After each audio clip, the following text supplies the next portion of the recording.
Hi everyone, thank you so much for joining me today. So in today's video, I have a really fun reverse stencil technique to share with you using our embossing powders.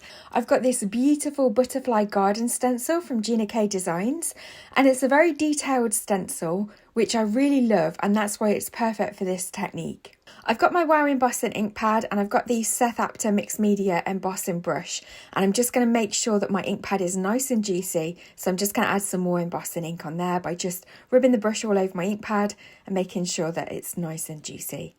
I've got two Wow trios that I'm going to be playing with today. So this one is the Candy Buffet trio, and it's got three colours: Fairy Clouds, Grapefruit Fizzos and Rock Crystals. And then I've got the Dappled Pearl Effects trio inspired by Marion Embossing, and we've got Newport, Laguna and Oceanside.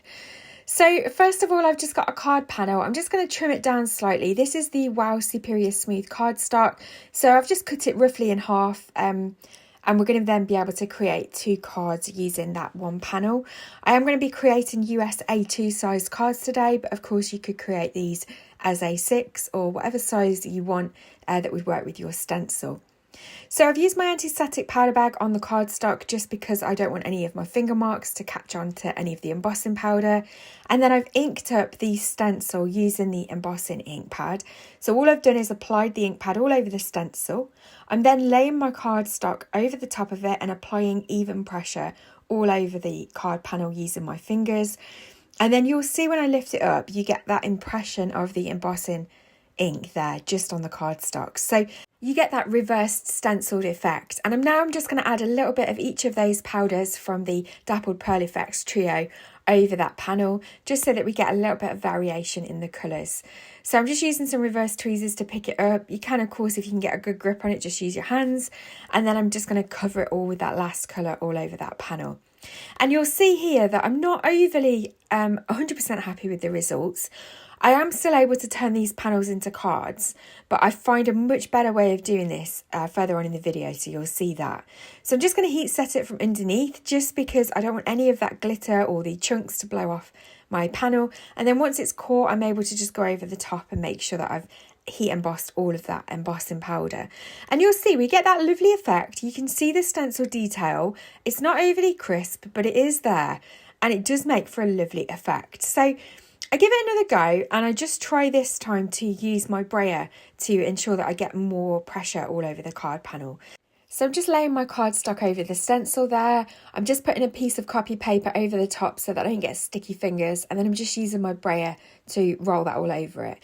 And it does make a little bit of a difference, but still I'm not overly happy with the results. I really wanted this to be a lot crisper.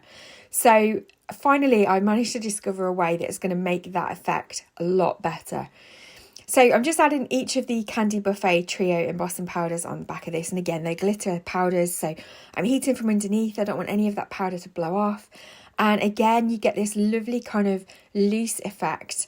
You can still see the detail. It still looks really pretty. It's very subtle, but yeah, it is there. So again, I'm going to pop that to one side. We will still turn this into a card, but I was hoping for a much more crisp impression. So I'm going to give it another go. And again, I'm just going to ink up my stencil using my Wow Embossing ink pad. And then I'm going to bring in my one of my top plates from my die cutting machine, and I'm just going to place the stencil on there. I'm then going to place my cardstock over the top. I'm going to hold it in place with a little bit of mint tape, and then I'm going to go ahead and run it through my die cutting machine. So all I'm doing is using the standard plates, run it through the die cutting machine. And you can see instantly that there's a lot more embossing ink that's transferred here. So again, I'm just going to add embossing powder all over the panel. I've just stuck with one colour here, and you can see, look at that. It's a much crisper impression. We've got a lot more embossing powder on there. So yeah, that definitely worked. So I'm just going to put all the excess powder back in the pot, and then I'm going to go ahead and again, we're going to heat set it from underneath. I'm kind of using that sticky tab to help me hold the panel without getting my fingers all over it. So yeah, you could definitely use some reverse tweezers here as well. And as you can see, when the powder starts to melt, it just changes colour slightly and the glitter starts twinkling at you. So that's when you know that it's heat set. So I've just finished it off on the top and look at the shine. I was so pleased with this. And I just think it opens up a whole new world of possibilities with your stencils and your embossing powders, because sometimes you get a stencil and the intricate design is so pretty. And then when you ink blend over the stencil, maybe you're thinking, oh, I wished it was the other way around and I had that detailed bit as the stenciled part. So this is a great way of being able to get that impression from your stencils and use your embossing powders at the same time. So I'm doing it again. I'm just going to go ahead and make the same panel again. This time I'm going to use the Newport Laguna and Oceanside trio, and we will mix the embossing powders for this one. I just think mixing your powders like this, it just gives a lovely effect. So add a couple of the colours first and then go over it last, all the panel with the other embossing powder. And then again, I'm going to heat set from underneath, and you can see that we've got a lovely impression here again. So yeah, I was really happy with how this turned out, and I just think the stencil's beautiful as well. So there's my second panel finished. So I'm going to show you now how I've turned all 4 of these panels into cards. So even the 2 that I wasn't overly happy with, I was still able to use and turn into cards. So I've just added a matte layer of turquoise green cardstock here, and then I'm just going to mount that onto my top folding A2 card blank. I've then got this sentiment from Concord 9th that says "so grateful," and I'm going to attach it to the shadow layer in the same green cardstock, and then I've used metallic gold cardstock for the sentiment. I'm just using my magnets just to hold that in place while the glue grabs, and then I can go ahead and add a little bit of foam tape to the back of that and then pop that on my card.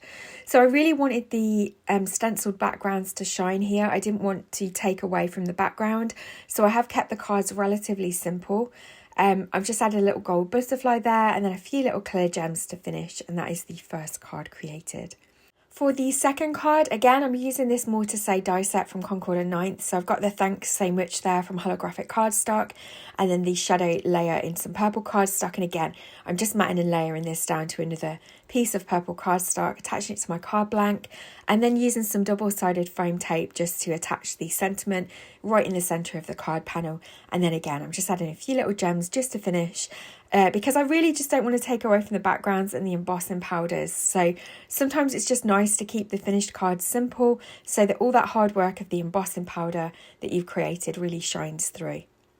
For the third card, I'm using this Little Blooms die set from Spellbinders. These are really tiny floral dies, and because these backgrounds were a lot more subtle for these last 2 cards, I have added a little bit of extra detail. Because the background wasn't as crisp as I'd have liked, I still think it created a really lovely subtle effect. So we can go ahead and stick that sentiment down. That's a Spellbinders Hello die set. And then again, I'm just going to add all of these little flowers and foliage around that word die. And then I just think that really kind of helps the sentiment pop, but also the background is still there to add that extra bit of texture and shine. So you can always find ways to use those backgrounds that you've created that maybe didn't turn out the way you wanted them to, but they still can make great backgrounds on your projects. So there's the third card finished. I just added a little butterfly there to the top as well, just for a little bit of extra interest and sparkle. And so now we're just going to finish off the fourth card. So I've got this butterfly. This is a Sizzix die, and I'm just going to add some embossing ink all over it. And again, I'm going to use the Grapefruit Fizzos embossing powder, and again I'm just fiddling around because I really want to heat it from underneath. I don't want the glitter to blow off. I ended up giving up and just heating it on my mat from the top, so it didn't seem to lose too much powder, so that was good. And I'm just going to add a matte layer of black cardstock. I really want this to pop, so adding a really stark contrasting colour can really kind of help finish your cards off. So obviously the background is very subtle because it's that pale purple sparkly embossing powder, and I didn't get the impression that I wanted, but again it made this beautiful subtle background. So I've die cut the butterfly again in black cardstock as well, and I'm going to stick that down using some Nuvo Deluxe glue. I'm going to use my magnets just to hold it in place while it grabs, and then I'm going to go ahead and add some glue to the back of that die cut that we've just heat embossed, and then again just stick that in place slightly off centre so that you can see the black contrast through it and so that the butterfly stands out a little bit. And then I've got this sentiment. This is from Funky Fossil Designs, from the Strip Back Sentiments stamp set, and a few little gems to finish. And then that's the 4th card finished for today. So thank you so much for joining me.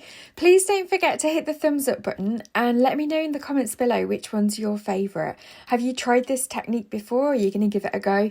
I really hope that it's given you some inspiration today of different ways that you can use your stencils. As always, all the products that I've used will be linked in the description box below. If you're not subscribed to my channel, then please consider subscribing. I really appreciate it. And you can also find me on Instagram at meerkatmakes by Elle. So I'm over there as well, and I regularly post, so you can find lots more inspiration there too. And I'll look forward to seeing you in the next video. Thanks so much for joining me. Take care.